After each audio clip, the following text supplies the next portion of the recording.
അപ്പൊ ഈ വീഡിയോയില് ഞാൻ വന്നിട്ടുള്ളത് വളരെയധികം ദുഃഖത്തോടു കൂടിയാണ്. കാരണം എന്താന്ന് വെച്ചാൽ എൻ്റെ സ്റ്റുഡൻറ്റിൻ്റെ മകനാണ് ദാരുണമായി കൊല ചെയ്യപ്പെട്ടിട്ടുള്ളത് കേരളത്തിലെ താമരശ്ശേരിയിൽ. ഇവർക്കിൻ്റെ ക്ലാസ്സിന് ജോയിൻ ചെയ്തു. ക്ലാസ് ഇപ്പം 2 ദിവസമായിട്ട് ചലിച്ചുകൊണ്ടിരിക്കുമ്പോഴായിരുന്നു ഈ ഒരു സംഭവം വന്നിട്ടുള്ളത്. ആ അമ്മ കരഞ്ഞിട്ട് നമ്മളെടുത്ത് പറഞ്ഞായിരുന്നു ഇങ്ങനെ ഒരു സിറ്റുവേഷൻ ഉണ്ട്, അപ്പം എല്ലാവരും പ്രാർത്ഥിക്കണം എന്നത്. അപ്പം അമ്മയുടെ ആ കരച്ചിൽ അത് ഇപ്പോഴും നമ്മളുടെ നെഞ്ചിൽ തറച്ച് നിൽക്കുകയാണ്.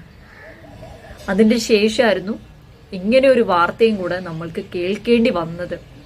വീഡിയോസ് കാണുന്ന എല്ലാ അമ്മമാരോടും അച്ഛന്മാരോടും ഒരു കാര്യം മാത്രം ഞാൻ പറയാണ്, നമ്മളെ മക്കളെ നമ്മൾ സൂക്ഷിക്കുക. ഇപ്പോഴത്തെ തലമുറ എങ്ങോട്ടാ പോകുന്നതെന്ന് നമുക്ക് ചിന്തിക്കാൻ കഴിയില്ല. കാരണം നമ്മളെ കൺട്രോളിലല്ല ഇപ്പോഴത്തെ തലമുറ പോകുന്നത്. പക്ഷെ അത് നമ്മളെ കൺട്രോളിൽ വരുത്താൻ ശ്രമിക്കുക.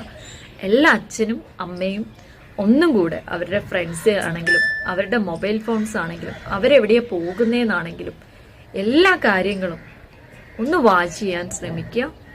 അതുപോലെ തന്നെ എനിക്കിതിൽ ശക്തമായിട്ടുള്ള ഒരു കാര്യം പറയാനുള്ളത്, മോനെ തല്ലിക്കൊന്ന ആ കുട്ടികൾക്ക് കഴിയുന്നതും ഇതിന്റെ കാര്യം പറഞ്ഞിട്ട് ചെറിയ ശിക്ഷ കൊടുക്കാണ്ട് ഏറ്റവും വലിയ ശിക്ഷ തന്നെ കൊടുക്കണം.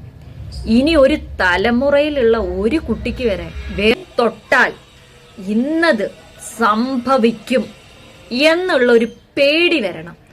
എന്നാൽ ഒരു കുട്ടികളെയും തൊടത്തില്ല. ശേഷം ഇനി കേരളത്തിൽ ഇതേപോലെ ഒരു ഇഷ്യൂസ് വരത്തില്ല.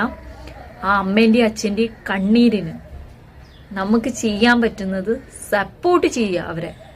അവരുടെ പൊന്നോമന മോന് ഈ ലോകത്തിൽ നിന്നും യാത്ര പറഞ്ഞു പോയി.